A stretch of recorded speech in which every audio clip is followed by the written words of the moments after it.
alongside Michael Lescaro sporting his St. Louis Rams jersey. I'm Kule Agbayani. Welcome to the show. We are actually attempting to live stream on YouTube this morning. So, yes, we are currently live. I believe so. I don't think it's indicating that we're not. But, yeah, we're currently live on YouTube. So, this is kind of gearing up for what we're going to hope to make a regular thing once August comes around and we start doing at least a longer extended show on Mondays for sure. But yeah, you guys can see us on YouTube. I hope so. Michael, show off your Rams jersey. What jersey is that? Oh, Marshall Faulk. This is a Marshall Faulk jersey. When we had Coach Darnell in here earlier or last week, it's like, oh, I see Michael wearing his Los Angeles jersey, when and he played with Kevin Dyson, who was in the Super Bowl where the Rams won in 1999, 2000, however you grade the season. And Marshall Faulk was on that team, and it was a pretty good. It's like, let me just wear a St. Louis Rams jersey to prove that I've been there from the start. I'm not a bandwagoner because they're in LA now and they're winning and whatnot. Yeah, so like Alan Mia. Well, Alan, I love Alan. Don't make excuses for him. but also, I have a Cooper Cup jersey that is kind of tight on me, so that's why I'm wearing this jersey. Oh. Full disclosure there that Michael had. Yeah, so you guys can now see it. Hopefully, like I said, we can do this more often as we were both kind of jamming in here to the studio this morning. So, woo, here we go. Players reporting today for University of Hawaii football. We talked extensively about it yesterday, and then Michael will be on site tomorrow and Thursday. If you guys follow us on social media, so you guys can go ahead and check us out there, and he'll bring you a lot of the coverage. He'll join us from practice tomorrow morning, and we are going to bow out tomorrow morning show a little early for some Seattle Mariners baseball for all of our Mariners fans out there. But you can still hear us. We'll be here 8 a.m., and then Michael will join us from practice to kind of be the eyes on the field and tell us a little bit about how players look, who potentially maybe is not suited up.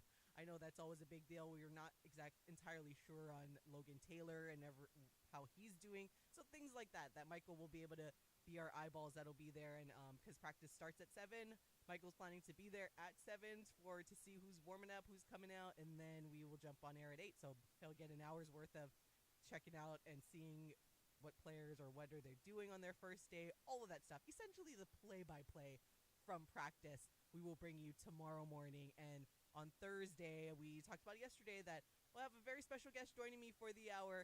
It will be Aaron Kia, who played at the University of Hawaii, one of the linemen, and also my classmate from Mililani High School as well. So it'll be a fun time on Thursday. A lot of football, getting excited, live stream going. It says network is slow, so I'm sorry if we look like robots or sound like robots on the YouTube stream. I can't really tell, but hey, don't know until you try. So we're trying to do that. I think this is actually the first time we're streaming this show live on YouTube and live on air. Obviously, we tried with video. Yes, with video. We tried to experiment when Paul was here without being live on the radio. That did not go too well. So hopefully this is going well for everyone that's potentially tuning in. But it'll be a regular thing come August and when Paul is back, and we're excited. We're doing a lot more stuff for you guys, and it's getting really, really exciting coming up. Oh, we at least have one listener because my mom is listening. She said the volume is low on YouTube. Thanks, Mom, for listening. That we have one. I can turn, not Michael, I turn it up on my end. So hopefully this will help a little bit, Mom, for you on YouTube. I think. Woo, we have one. We have one watcher, viewer, listener. Thanks, Mom. Mom's always going to be there to help out and support. But at least I knew. Thank you very much. So hopefully I tried to turn it up a little bit on my end and we can check things during the break. But I'm excited. I hope the video quality looks good and we can see you guys all the time. Hi. Turn around and wave to the YouTube beautiful people. Michael, peace sign. Okay, sorry. Try not to get distracted. We're trying to, there's something about the number 2. Yeah, 2. Something about the number 2. Wink, wink. We're doing big things, fun things here at the Hawaii Sports Radio Network. I feel like every year we're getting better and stronger, and still with our tiny team that we have here. But you know what? That's what happens when we wear multiple hats and 5 tool players. But anyways, all right, back on track. So University of Hawaii football going on this week. Again, like I said, Michael will join us from practice tomorrow. Thursday, we will have Aaron Kia in studio. I wonder if I can live stream YouTube that one. I'm not entirely sure. I have to figure out the camera angle situation when I'm on the side that Michael is, and we'll swap. We'll figure it out. You could put it here, but you don't like this background. Yeah, that background, because Alan tends to like walk past the window and then. But Well, he did say there could be an over/under bet on how many times we see Alan walk past the window, so that could turn out to be something fun. I got to think about it. I have a couple days to think about it, but also in a couple of days, or just under 3 days to be exact, the Olympic Games in Paris 2024. Woo! It's going to be really exciting for everyone. Michael, are you naturally an Olympics type of watcher or fan?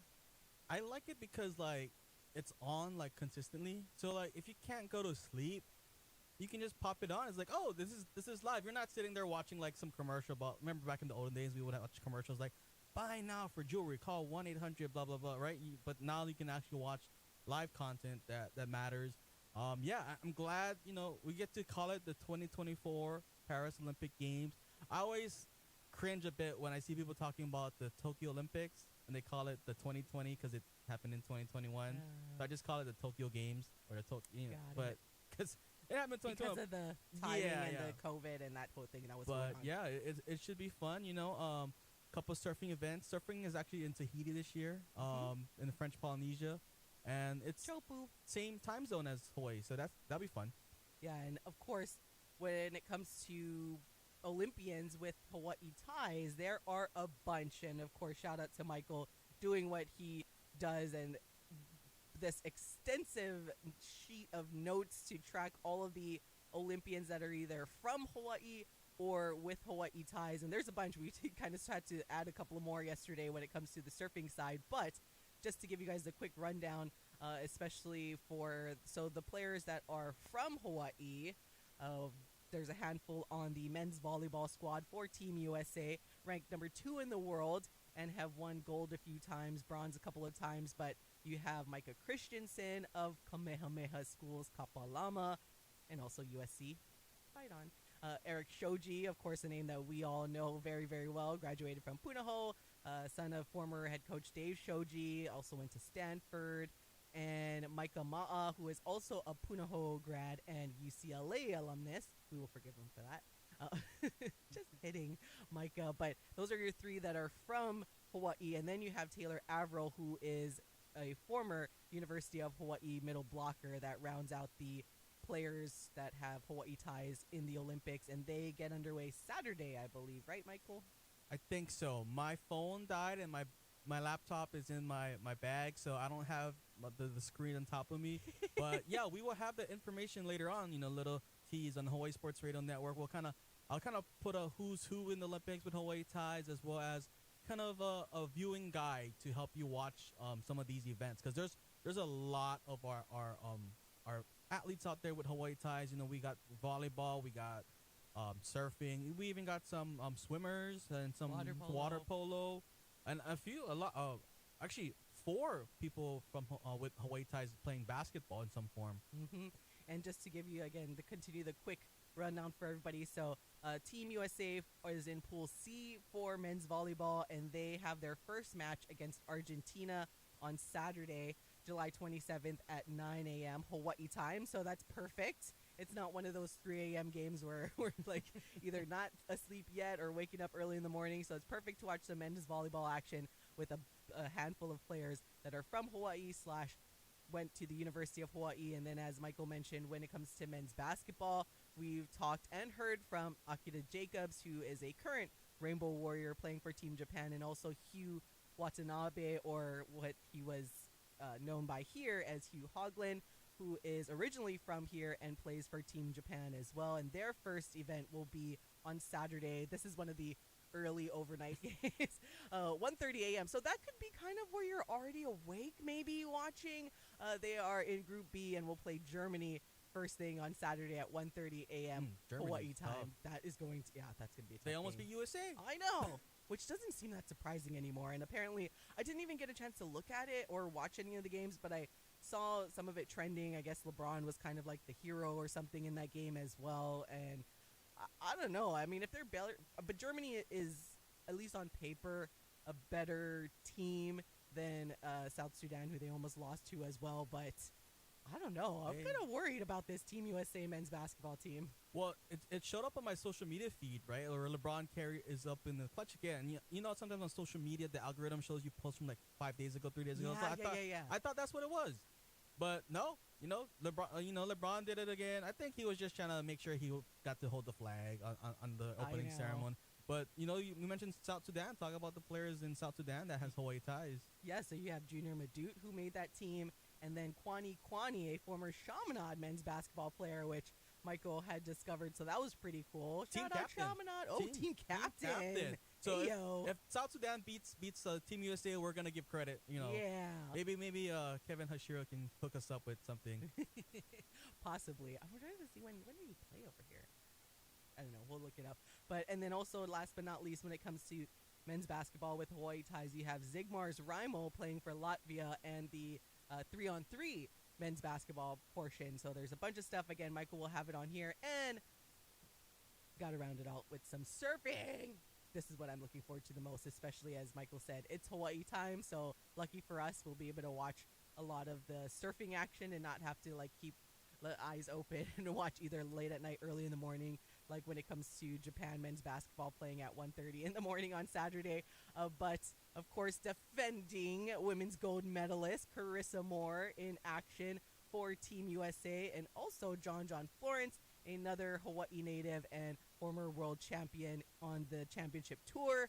So those two, of course, names that everyone is very, very familiar with of watching surfing. So we have someone on the men's and women's side this year, and I'm looking forward to it, watching Carissa Moore hopefully get another gold medal so we can call her a two-time back-to-back gold medalist. And of course we'll see how John Florence does as well. But both surfers know exactly what it takes to win, have won world championships before, have won tour events and everything, but we're excited to watch. So Carissa Moore, her first event will be on Saturday at 11:48 Hawaii time, so perfect. And then John goes a little earlier with the men's round one starting at 7 o'clock a.m. Hawaii time. And that's not, for anyone that's not familiar with surfing events, that's not when they necessarily are going to surf. That's just when the round starts. I have to get more versed in the Olympic rules when it comes to surfing. I know it's going to vary from the championship tour that I'm used to and how the point scoring and all of that stuff goes. So I'll be sure to get caught up with all of that stuff by the end of the week so we know exactly what we're watching come Saturday. But for now, those are the first couple of, or round one will be on Saturday, where you guys can hopefully watch Carissa Moore and John Florence. Programming though, the surfing, it again, kind of like the Eddie Aikau, it depends on the conditions, right? Yeah. So it's slated to start on July 27th, but there's also reserve days tacked on the back end that so surfing, fortunately it's in our time zone, but they might not surf on that day. So they have, I think 5 additional reserve days accounted for all the way to the 5th, but surfing could be finished before then. So just gotta kind of check to see if it's on. So, but if it's not on, then there's other stuff to watch too. But also shout out to, I think, the head coach for Team USA. I think it's Shane Dorian from Kailua Kona. Yeah. So Shane what's Dorian. cool was that all these surfers, they all have their personal coaches, but only one national nominated coach can be in the water with them, and he was voted on by the surfers. So that was cool. That is cool. Fun fact: Shane Dorian, the inventor of that life jacket thing that a lot of the surfers wear for the big wave surfing. So that's pretty cool. That's good to know. Thanks for that fun little tidbit, Michael. And I know this is the part that always pains us, though, the difference between Olympic surfing and what we're used to seeing for the surfing community is that surfers that are from Hawaii on the championship tour always represent Hawaii and the Hawaiian flag. When it comes to USA surfing, it's a little different, or Olympic. I know that was something that went viral amongst the surfing community last time when Carissa Moore won, because she naturally was having to be draped in the USA flag. So it still kind of is a little gut wrenching for all of us that follow surfing, because it's just weird to see, because these surfers are technically from Hawaii, represent Hawaii throughout the entire year, championship tour and everything. So it'll be a little different and some getting used to. Should one or both of them end up winning, or at least making the podium, it will be tough to see the USA flag draped instead of the Hawaii flag. But I don't know, maybe they might chance them and throw in the Hawaii flag there, hopefully. But we'll keep you guys updated. And I don't know if you guys are familiar too much with the wave out there in Chopu and Tahiti, but if you're not, I would advise you to go look it up on YouTube or social media, because the way that the reef is at this break, like it pitches this wave that it has probably like the fattest like lip of the wave, and the wave is so thick, like it's crazy, where if you get wiped out, like it's terrifying. So I would advise you to go see what these surfers are up against with that wave, because depending on the conditions, now granted, if it's perfect conditions and it's not too massive out there, it's the most beautiful wave that you can ever see. No offense to our North Shore here, but it's something else there in Tahiti. But should it be massive, it gets pretty scary, and there's been some crazy wipeouts. So at least Shane Dorian himself is, like he said, the coach. If there's anyone that can coach through that, it would be that man right there. But anyways, way up against the clock. I can continue on about all the surfing stuff, but we got to take a break. So we'll be right back on Wake Up in the Den. Stuck in traffic? That sucks. Here's why on the Hawaii Sports Radio Network. Aloha and good morning, Honolulu. From the Salem Media Traffic Center, I'm Tyzo Braden. Our traffic conditions have really improved. We had some early morning passing showers on the windward side. East side, we're actually pretty good on Kalani'anaole Highway. No accidents or stalls through pretty much Hawaii Kai, Aina Haina, and in towards Kahala. But through Kaimuki, H1 Evabound, we're a little slow through Kaimuki and past UH Manoa. From the west side, earlier accident H1 townbound through Aiea, that has been cleared. But traffic is still recovering and a little slow at the H1 H2 merge back down towards Waikele and Kunia. So Farrington Highway through Waipahu, not bad as an alternate route. Zipper lane is also good if you have two more people in your vehicle. Once we get towards Waimalu, though, we're back up to the speed limit until we get into town. One low freeway and the viaduct only slow into Middle Street merge and downtown Honolulu. Windward commute, passing showers, and just slow at the bottom of the pulley on the town side, but no accidents. It's summertime at the Honolulu Zoo, and your magical place for exploring, learning, and enjoying nature.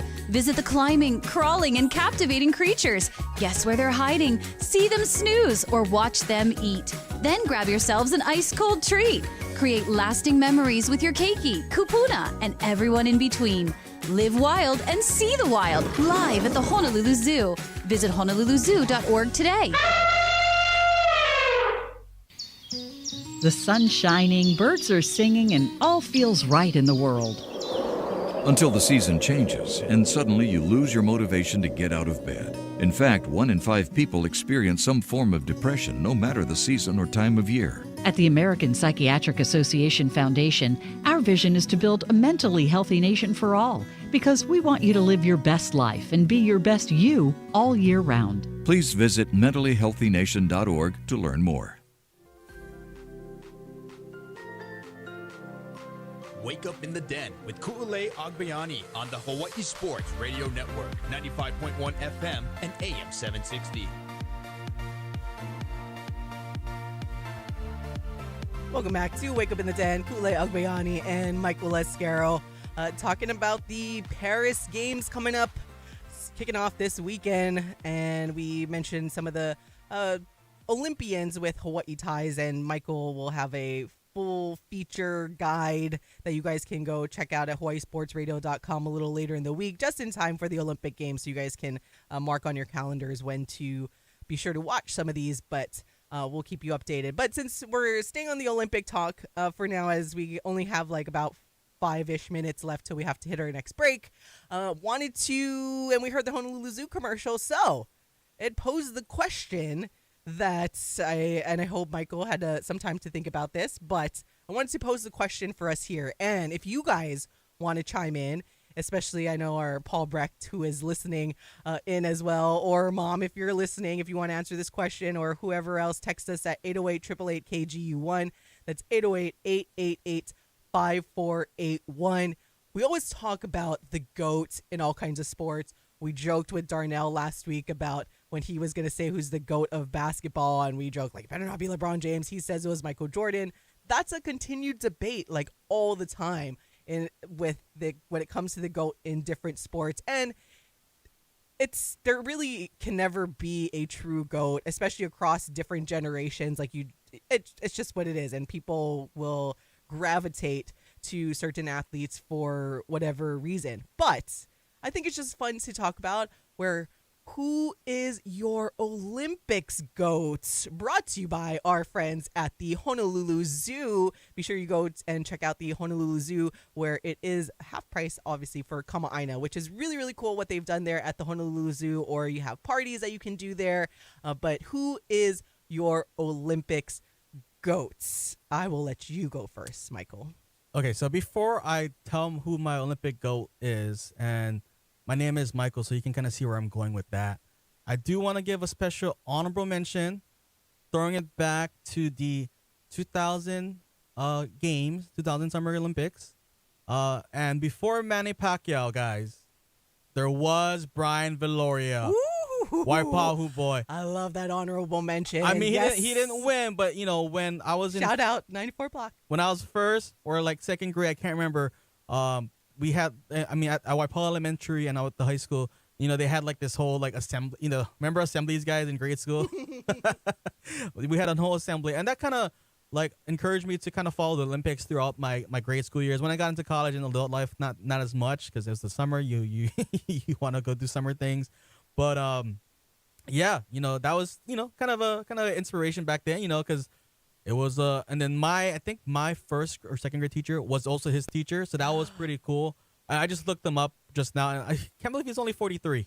Oh my goodness! But that feels like it was so long ago. Yeah, it feels like so long ago. But shout out Brian Viloria. Before Manny Pacquiao, there was Brian Viloria representing for the Filipinos on the national stage. But yeah, my Olympics GOAT is Michael Phelps. You know, kind of similar in vein with Michael Jordan, where people would say stuff, you know, if people are doubting him or that, he would use that as fuel to the fire. And you know, I think he beat Mark Spitz's record of 8 gold medals in one game. That was since 72, I believe. And he, you know, Mark Spitz said that, you know, he's not going to break it, kind of using that, hopefully that encourages him, and he did. Now we look at the 2008 Olympic Games. You think, oh, he's so good, he's going to win everything, right? But in that games, that was a very stacked field. So, and there was a lot of storylines for almost every gold medal that he had to win. I think I think his fourth gold medal in the freestyle relay, where Jason Lezak had like this incredible fourth leg to win. The French were the favorites, and when they were showing the legs, the world record line on the green was here, but then you had like 4 teams ahead of the world record. So, you know, and the French and the were stacked.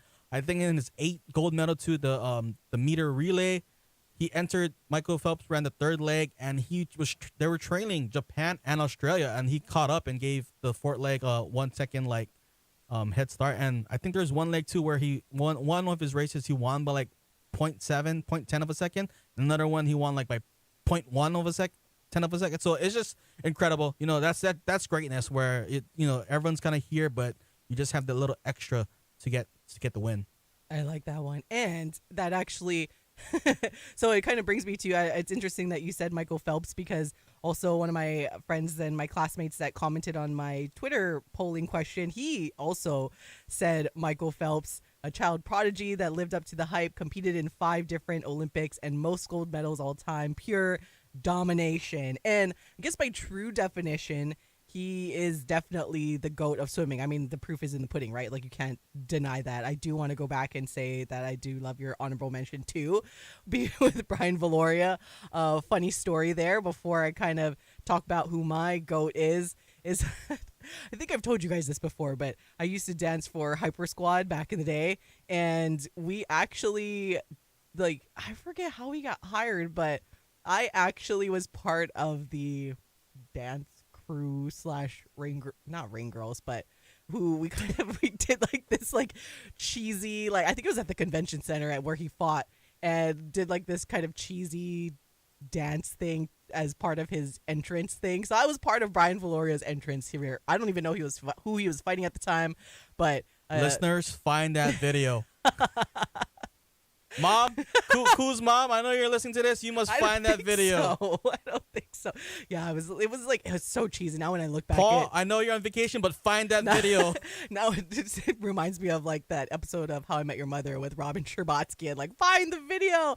I already had to show everyone my video of when I was in the Viking music video. Again, a little Hyper Squad thing that we did. But yeah, we were like in these cheesy like hula girl costumes, and it was, please, I hope that video does not exist because no thank you. But yeah, part of the walkout for Brian Valoria at that time. I'm curious to know who he was fighting actually, so I gotta go look that up. But anyways, just kidding, we gotta take a break. Who's your goat? I know, but it's like we're up against that. Okay, we'll keep going.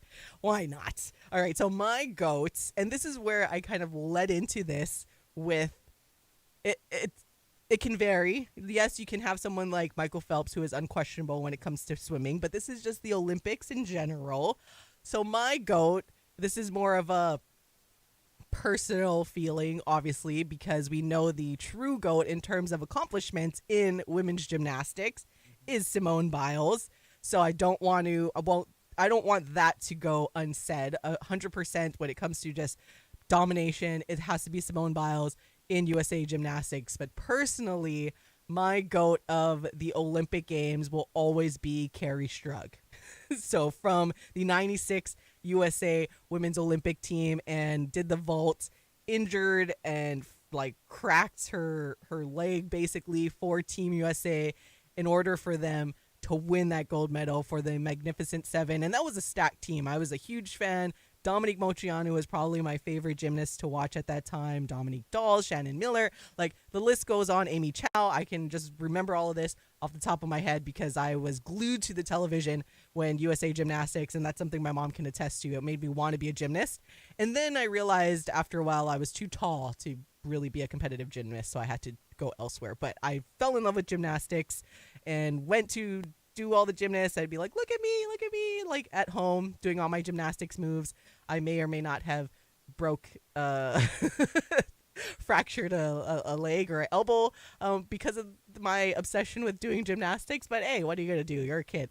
So Carrie Strug will always be my GOAT of the Olympics just because of my personal enjoyment and fandom and everything I experienced in 1996 watching all of that happen and being a pure fan. But again, I know on paper it is obviously Simone Biles. She is quite literally the Michael Phelps of women's gymnastics because she's just been so dominant and has won so much and is now in the Olympics again. So we'll see. She's not even done. So we'll see what she does this Olympics. But personal opinion, it will 100% always be Carrie Strug. Shout out Carrie.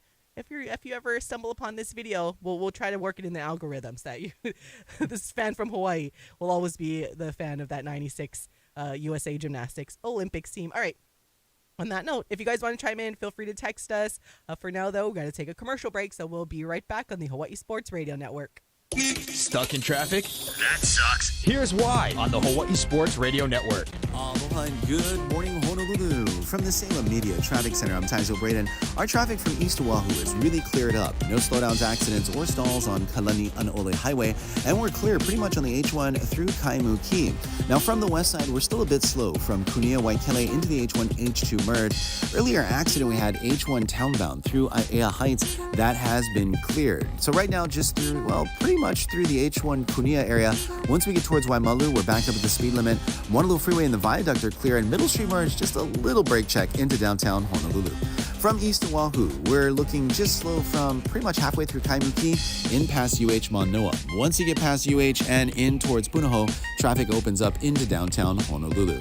Passing showers in our windward cameras, but no accidents or stalls over the Pali, Likelike, or the H3. Ladies, get ready for some football. football. The third annual Sisterhood Social presented by Hawaii Pacific Health is coming up on Saturday, August 10th at Ching Athletic Complex. It's Ladies of the 80s night with food, drink, and fun. Coaches and players will give a behind-the-scenes look at Rainbow Warrior football with chalk talk, facility tour, and field drills. Go to nakoa.org for information and tickets. Proceeds will support the Football Nutrition Fund. Sisterhood Social, Ladies of the 80s night. Go Bows!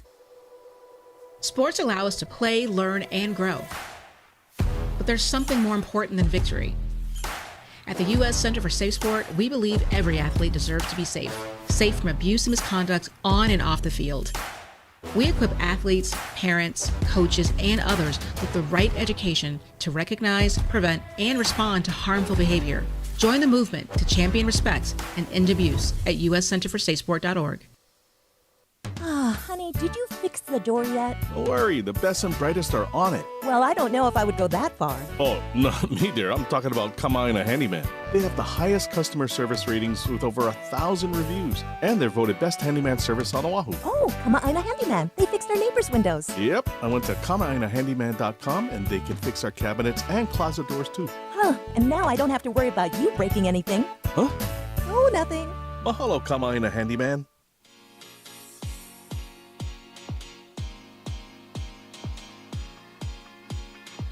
Back to more Wake Up in the Den with Ku'ulei Agbayani on the Hawaii Sports Radio Network, 95.1 FM and AM 760.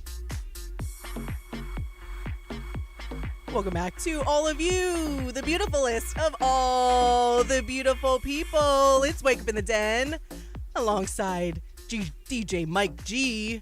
I'm Ku'ulei Agbayani as he's mixing it over there with the one. Well, it's not really a ones and twos, but yeah. Well, I'm not DJ Mike G. I wasn't in Hype Squad, whatever it is, or Jabberwockies like Yuku. So, maybe one day I will put out a track for our rejoin music.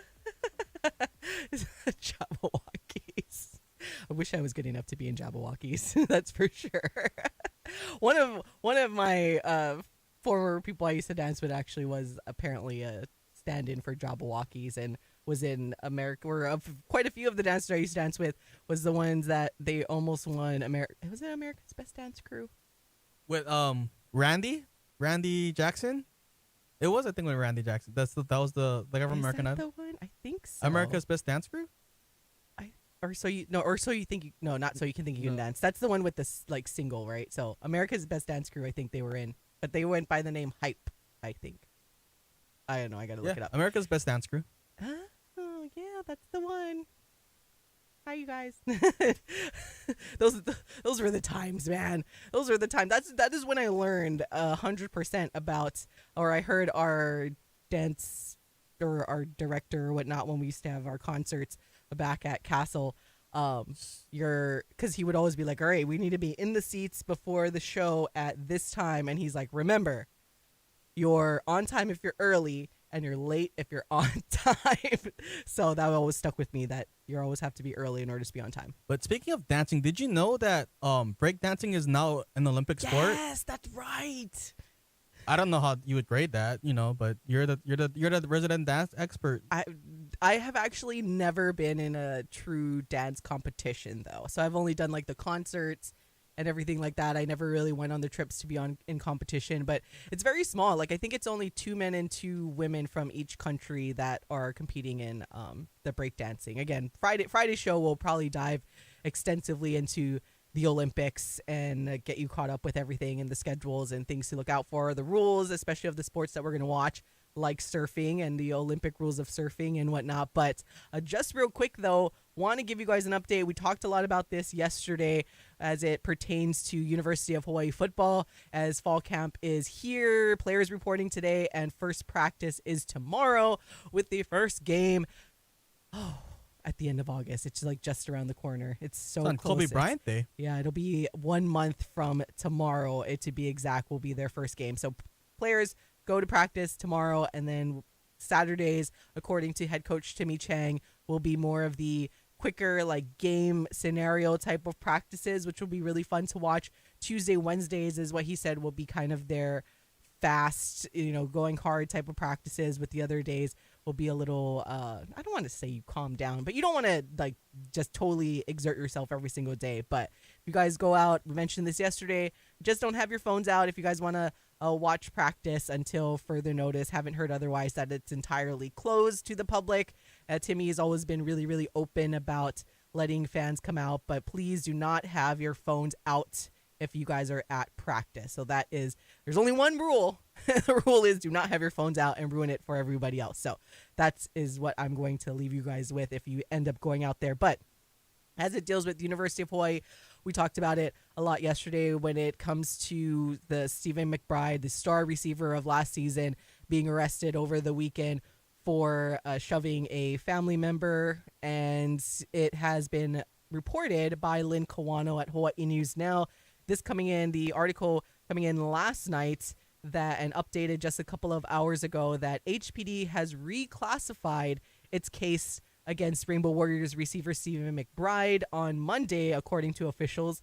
The 22-year-old's case went from felony abuse of a family member to 2 counts of petty misdemeanor. McBride was arrested Saturday, as we said, and according to witnesses, after he shoved a woman who was holding a baby. UH officials say he remains suspended indefinitely from all team activities with the Rainbow Warriors.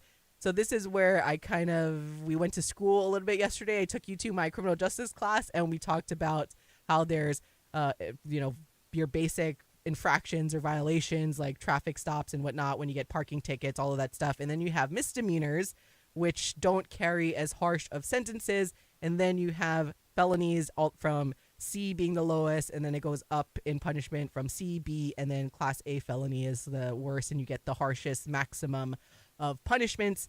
And so this is, from a criminal standpoint, this bodes better for Steven McBride, because going from felony, he could have been looking at like up to 5 years in prison and higher fines, but being knocked down to 2 counts of petty misdemeanor, it's the base is like if he didn't have any priors, would be 48 hours in jail, very minimal fine if he's a first-time offender, that kind of thing. So from a personal criminal standpoint, it's good for him as the person because he's not facing as harsh of a punishment from the legal system.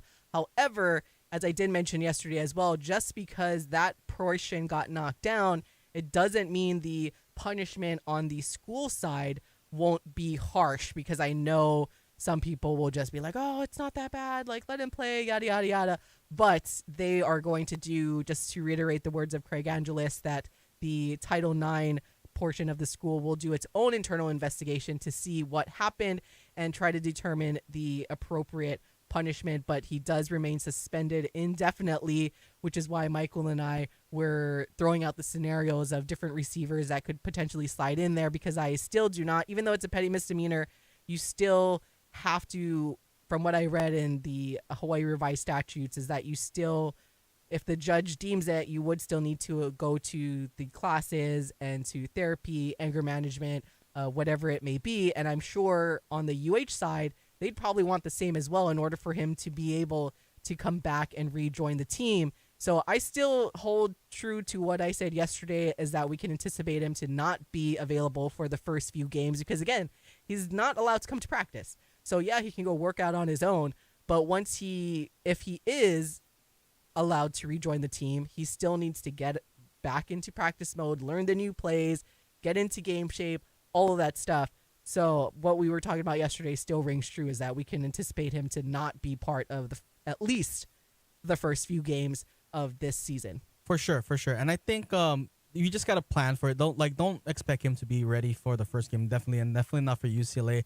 I was just kind of looking at the statement that official statement that UH put out on, I believe, Sunday, and the first sentence says, any allegation of domestic violence they take seriously. So that could be a misdemeanor or a felony. But later on it says, per the student athlete handbook or whatever it's called, any student athlete that's facing felony charges is automatically suspended.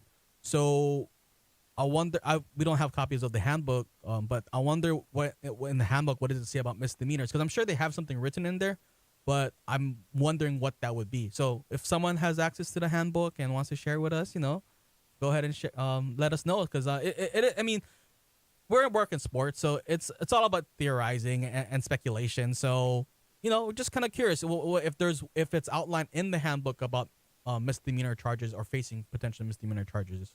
Yeah, and I'm sure it varies. It's black and white, but yet it's not, because I mentioned this yesterday.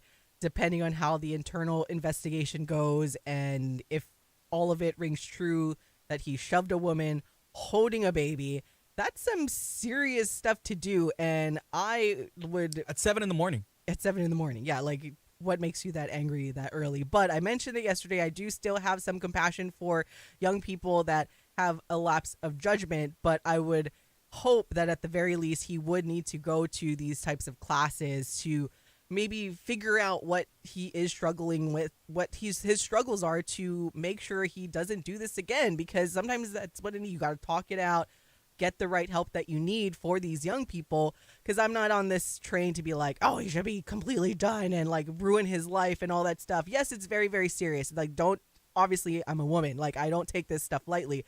But at the same time, with a young person, I guess I have a little bit of compassion for certain situations, because we don't know all the facts. That's all we know, is that shoved a woman holding a baby. That's it. Like, I don't know anything else. Again, we don't know if he's having some internal personal struggles, and I wouldn't want to just throw someone like that out to the curb if they are dealing with certain demons. But if they get the help that they need, and sometimes being part of a team and a culture like the University of Hawaii will help with the like therapeutic process to hopefully make this person better. Now, if it turns out to be Antonio Brown and just straight like a bad human, then yeah, he needs to be off of the team.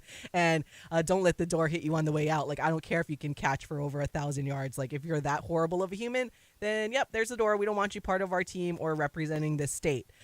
So until then, we will see what happens. But again, for his side, on the criminal side, very fortunate that it got knocked from a felony to 2 counts of petty misdemeanor. And when you hear counts, a lot of times that can mean just if they did it twice. So say he shoved her twice, that can lead to 2 counts of petty misdemeanor. This is just basic terminology. I don't know. Again, I haven't read the case report, but this is just my criminal justice brain that I studied kind of going to work right now for all of you guys, but trying to explain everything as best as I can to hopefully guide everyone in the right direction in terms of how they feel about this whole situation. Yeah, and if there is a place to kind of, deal with some inner demons and get the help you need, Hawaii is the best place. You have the therapy of the beach, or you have the therapy of the mountains. You can get out there in nature and touch grass. I remember listening to an interview on like a podcast where one of the former Hawaii players was talking about they used to go to Makapu'u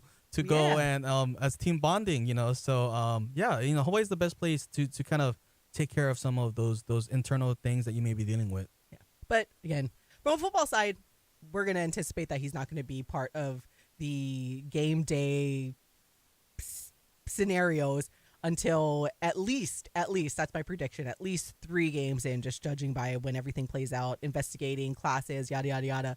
So 3 games minimum is what I think, if he's not a horrible person. Like I said, don't get it twisted. I will double down on that. If he ends up being like Antonio Brown, then no, like, he needs to be off the team. But if this was just a horrible situation that when it comes out, like, all right, you just got to go to take classes, go to therapy, redeem yourself, and hopefully be around this program that is building really great men for the community, then we'll see how it plays out. But on the football side, we will anticipate that, yeah, he will not be available to the University of Hawaii, unfortunately. But luckily, we have a lot of receivers, and especially some new receivers coming in that we have no idea about what they can offer. We mentioned it yesterday with Jarvis Hemuli, the brother of the other breakout star from the wide receiver corps in Pafele Ashlock. And then we have the Kentucky transfer in, Dick right? I was like, shoot, what is his name? I totally had a brain fart right there. And there's also Spencer Curtis, graduate Spencer transfer. Curtis, yes, a lot. So there's a lot and a lot to look forward to, but good thing we will have Michael Escaro there for you guys on site at practice, and he will give us an early look at to see what receivers are potentially taking some of the reps there early on with these first couple of days of fall camp. All right, got to take a break. We'll be right back to wrap things up here on Wake Up in the Den. Stuck in traffic? That sucks. Here's why on the Hawaii Sports Radio Network. Aloha and good morning, Honolulu. From the Salem Media Traffic Center, I'm Taizo Braden. Our traffic from east to Oahu is really cleared up. No slowdowns, accidents, or stalls on Kalani'anaole Highway, and we're clear pretty much on the H1 through Kaimuki. Now, from the west side, we're still a bit slow from Kunia Waikele into the H1 H2 merge. Earlier accident, we had H1 townbound through Aiea Heights. That has been cleared. So right now, just through, well, pretty much through the H1 Kunia area. Once we get towards Waimalu, we're back up at the speed limit. Moanalua Freeway and the Viaduct are clear, and Middle Street merge just a little brake check into downtown Honolulu. From east to Oahu, we're looking just slow from pretty much halfway through Kaimuki in past UH Manoa. Once you get past UH and in towards Punahou, traffic opens up into downtown Honolulu. Passing showers in our windward cameras, but no accidents or stalls over the Pali, Likelike, or the H3. DSE Hawaii, a proud supporter of OIA Sports on the Hawaii Sports Radio Network, is a locally owned and operated union electrical contracting company. Established in 1988, DSE Hawaii provides services to general contractors, building owners, property management companies, architects, and engineers. Their commitment to the electrical industry is focused on quality, efficiency, and most importantly, customer service and satisfaction. DSE Hawaii, providing quality work in the most efficient manner. Hawaii Sports Radio Network recognizes the Colt Brennan Legacy Fund of the Hawaii Community Foundation, established by the Brennan family to honor the memory of their son and brother, former University of Hawaii quarterback Colt Brennan. The fund supports causes that Colt cared about, UH athletics and youth sports, in addition to organizations that support individuals struggling with mental health and addiction issues. Visit hawaiicommunityfoundation.org/Colt-fund today to learn more about how you can help. Wake up in the den with Ku'ulei Agbayani on the Hawaii Sports Radio Network, 95.1 FM and AM 760.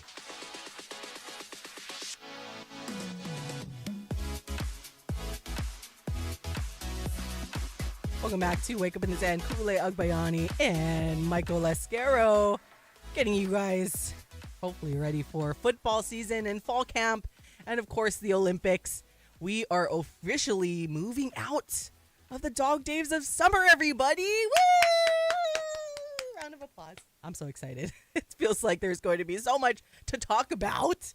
And I'm excited that we were able to get this YouTube live stream figured out for you guys. So if you missed the beginning of the show, we are streaming live on YouTube.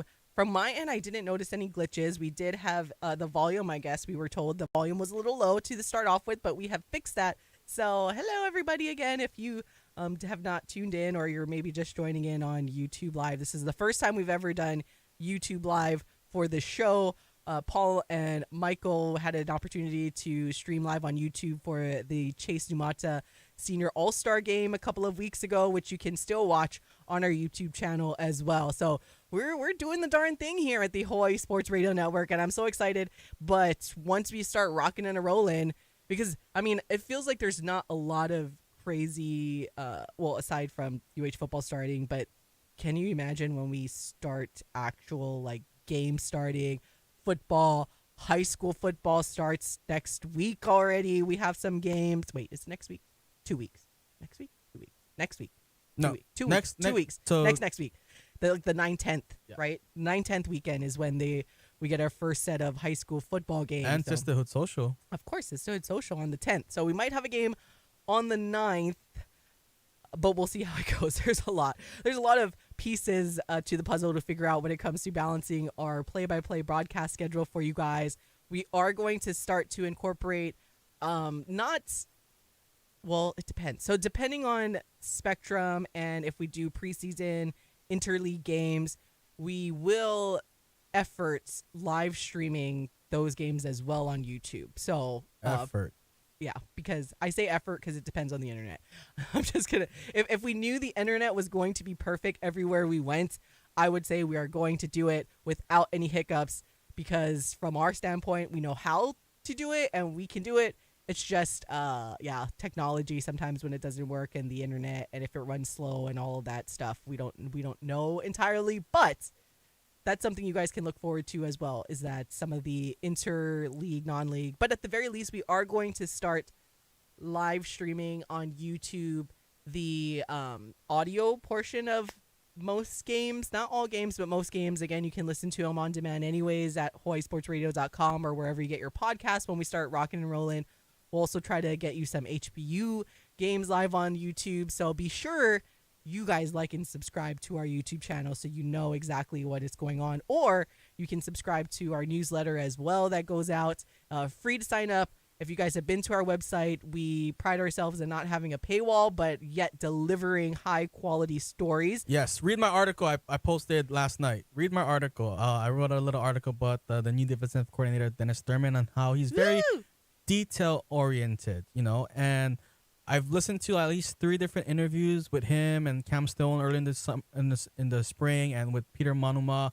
And they always mention it's the little details that he talks about. So that's kind of cool to see. Hopefully our defense is flying around more and, you know, our offense is humming and we're playing great complementary football. So read my articles, please. See, there you go. You guys can go hawaiisportsradio.com, read the articles by Michael Lescaro, and, of course, also Paul Bracht, who will rejoin the fun come August 5th. So Monday, August 5th. Make sure you guys mark that in your calendars. That guy's trying to work on August 3rd when he comes back. I know. And it's slowly tracking that way. So he can't keep offering that, or else I will find something for him to do, because it is August. I know what Paul can do in the meantime is, Paul, you can find the little video of Ku as a ring girl for Brian Vallora's flight on somewhere. That is your task, Paul. That is your task. No. As your boss, and I don't never throw that term around ever, but when I do, it's serious. As your boss, you are ordered not to do that. But you're not doing it on hours. You're not doing it on hours that you put on your time card. Dang it, that's a good point. Or here's this: have Morgan do it. Oh, I'm already being ganged up on here as these are starting off. Unfortunately, I don't the camera phone thing. I don't think barely started, or it's like the really pixelated like flip phone videos that you would get back in the day. So even if there is video, I don't know if it was on TV or if there's an archive. So fortunately for me, hopefully that video will not be AI found. can upscale now. Do you see Canva? You can upscale like your quality of photos. Canva's showing out. Although I wouldn't say it would be an entirely bad thing, because when I was that age, I had a pretty rockin' body, so I miss that body that I used to have back in the day. So it wouldn't be an entirely bad thing if it got found, because then it's not like I looked bad. I'm just gonna say. I'll be like, oh, I missed that. Got to get back into at least we'll be getting our steps in now with sports season starting. But I feel like, whenever you say, oh, it's the dog, when it's gonna be busy, I feel like mentally I don't feel busy. But when it's not busy, I'm like, there's so much to do. Like, I'm running out of time. So I think once it hits, we'll be on adrenaline and we'll be fine. Oh yeah, no, I was just saying about it being busy, as in there's going to be so much stuff to talk about, and we seem to run out of time when there is barely anything to talk about. So imagine when all of the sports start, we start getting a lot more audio avails for all of you guys from the media scrums at UH, and some post-game stuff from high school games and some HPU stuff. We're going to cover a lot more UH soccer and D2 college soccer as well, now that Michael is like fully into this juggle that we have here with our small team at Hawaii Sports Radio Network. So I'm excited for all of you sports fans to see everything we deliver to you guys, on top of doing the fun stuff like live streaming on YouTube, whether it be the show or games or some podcasts that are in the works. So we're super excited, and that's why you guys are the beautiful list of all the beautiful people, because you are along for the ride. But for now, we have got to go. So for Michael Lescaro, I'm Ku'ule Agbayani. Mahalo for listening and watching. Bye! 1, 2, 3. Your home for USC Trojans football. KGU AM K236CR Honolulu is the Hawaii Sports Radio Network on 95.1 FM and AM 760. This is VSiN, the Sports Betting Network. This is Sharp Money with Patrick Maher on VSiN, the Sports Betting Network. All right, we have arrived. We've made it. It is Tuesday here on Sharp Money. I'm not Patrick Maher, but again, thank you for noticing. I am Jared Smith, in for Patrick for the next 2 days.